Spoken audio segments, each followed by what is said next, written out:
பவியோட அப்பா அம்மா வந்து இங்கே வந்து இன்வைட் பண்ணுறாங்க எல்லாரையுமே. இந்த மாதிரி நாங்கள் சில்வர் ஜூப்ளி வந்து கொண்டாட போகிறோம். எங்களோட கல்யாண நாள் 25வது கல்யாண நாள் ரொம்ப வந்து நல்லா கொண்டாடணும் முடிவு பண்ணியிருக்கோம்.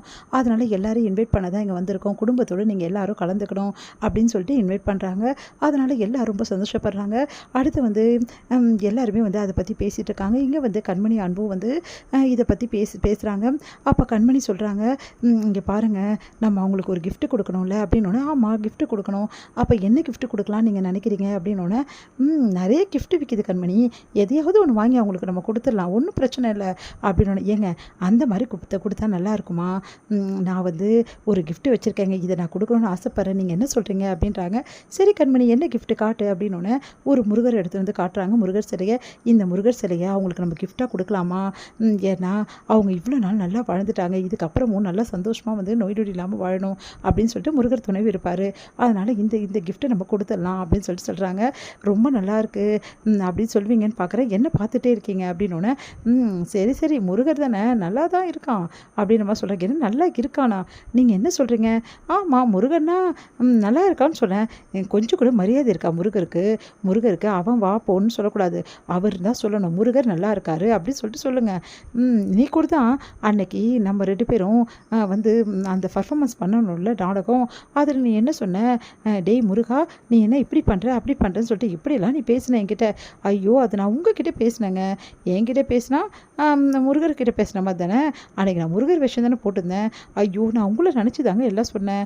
சரி அதெல்லாம் போட்டுங்க, அந்த விஷயத்தெல்லாம் ஏன் பேசுகிறீங்க? இப்போ இந்த முருகர் இருக்கார் இல்லையா? ஆமாம் இருக்கார், போதுமா? சரி, இந்த முருகருக்கு என்ன வந்து நல்லா இருக்கும், சூப்பராக இருக்குமா, இதை கொடுத்தா இது நல்லா இருக்கான்னு பார்த்து சொல்லுங்கள் அப்படின்னோடனே, ரொம்ப நல்லா இருக்குது கண்மணி அப்படி சொல்லி திருப்பி பார்க்குறேன். சரி கண்மணி, இந்த மாதிரி வெறும் முருகரோட கொடுக்கறதோட முருகரும் வள்ளியும் நம்ம நடிச்சோலாம், அந்த மாதிரி ஜோடியாக கொடுத்தானே. வேணாம் அப்படின்றாங்க. ஏன் வேணான்ற? முருகரும் வள்ளியும் இருக்க மாட்டாங்க, முருகர் வள்ளி தெய்வானை 3 பேருமா இருப்பாங்க. அந்த மாதிரி ஃபோட்டோஸ்லாம் ஒன்றும் கொடுக்க வேண்டிய அவசியம் கிடையாது அப்படின்றாங்க. புரியுது அப்படின்னு சிரிக்கிறாரு.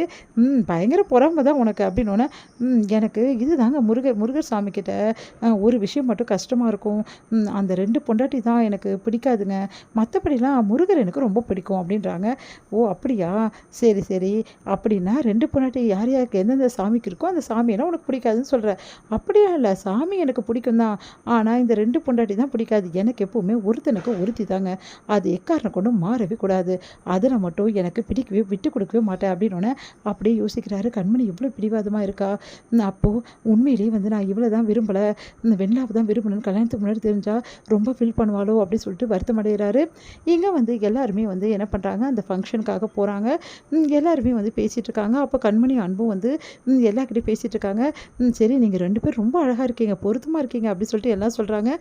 கண்மணி அன்பும் வந்து ஒரே கலரில் ட்ரெஸ்ஸு அந்த மாதிரிலாம் போட்டுட்ருக்காங்க. அதெல்லாம் பார்த்துட்டு எல்லாருக்கிட்டையும் பேசிகிட்டு இருக்காங்க கண்மணி. அப்போ வந்து வெண்ணிலா வந்து, கண்மணி ஒரு நிமிஷம் அப்படின்றாங்க. உன்னை வெண்ணிலாவை பார்த்துட்டு சொல்லு வெண்ணிலா அப்படின்னோடனே, என்ன கண்மணி ரொம்ப சந்தோஷமாக இருக்கப்பட்டிருக்க அப்படின்றாங்க. ஆமாம் பின்ன சந்தோஷம் இருக்காதாடி அப்படின்றாங்க. சரி, என்ன ஒரே கலர் ட்ரெஸ் பண்ணிட்டு வந்திருக்கீங்க? அவர் தான் சொன்னார், இந்த மாதிரி நம்ம ட்ரெஸ் பண்ணால் ரொம்ப நல்லாயிருக்கும், இந்த மாதிரி கப்புள்ஸ் ஃபங்க்ஷனுக்கெல்லாம் இந்த மாதிரி ட்ரெஸ் பண்ணணும்னு சொன்னார், அதனால தான் பார்த்தல அவர் என் மேலே எவ்வளோ பிரியமாக இருக்காருன்னு. என்னடி நீ கொஞ்சம் கூட புரியாத ஆளாக இருக்க, எல்லாருக்காகவும் இப்படி பண்ணிகிட்ருக்காரு, இப்போது உண்மையிலேயே உன் மேலே அன்பு வச்சுருந்தா இதெல்லாம் யோசிப்பாரா? இப்போ பார்த்தியா எல்லாருக்காகவும் இப்படிலாம் பண்ணணும் தான் யோசிச்சுட்ருக்காரு. என்ன கண்மணி இது கூட உனக்கு புரியலையான்னு? என்ன வெண்ணிலா நீ இப்படியெல்லாம் சொல்லிக்கிட்டே இருக்க, தொடர்ந்து நீ சொல்லிட்டு இருக்கிறது நல்லதில்லை வெண்ணிலா அப்படி சொல்லிட்டு இருக்காங்க. இது எல்லாத்தையுமே வந்து கண்மணி கூப்பிட வர அன்பு வந்து கேட்டுறாரு. கேட்டு அதிர்ச்சி அடைகிறாரு. என்ன இவ இந்த மாதிரி சொல்லிட்டு இருக்கா கண்மணி கிட்ட? இங்கே பாரு வெண்ணிலா, நீ பண்ணுறதெல்லாம் கொஞ்சம் கூட சரியில்லை, எப்போ பார்த்தாலும் அன்பு உன் மேலே வந்து லவ் இல்லை, அவருக்கு உன் மேலே பிரியம் கிடையாது, அவர் அவங்க அம்மாக்காக தான் நடிக்கிறாருன்னு சொல்லிட்டு எப்போ பார்த்தாலும் சொல்லிட்டுருக்க, நீ ஏன்டி இப்படி பேசிகிட்டு இருக்க அப்படின்னு. நான் சொல்கிறது தான் உண்மை, நான் அதை நிரூபிச்சும் காட்டுவேன். எப்படி நிரூபிப்பேன்? இந்த விழாலேயே நான் அதை நிரூபித்து காட்டுறேன்.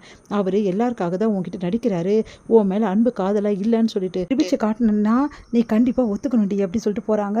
அதையெல்லாம் கேட்டு அன்பு வந்து, அப்போது என்னையும் கண்மணி பிரிக்கிறதுக்கு சதி பண்ணுறியா, உன்னை விடமாட்டேன்டி அப்படி சொல்லிட்டு யோசிக்கிறேன்.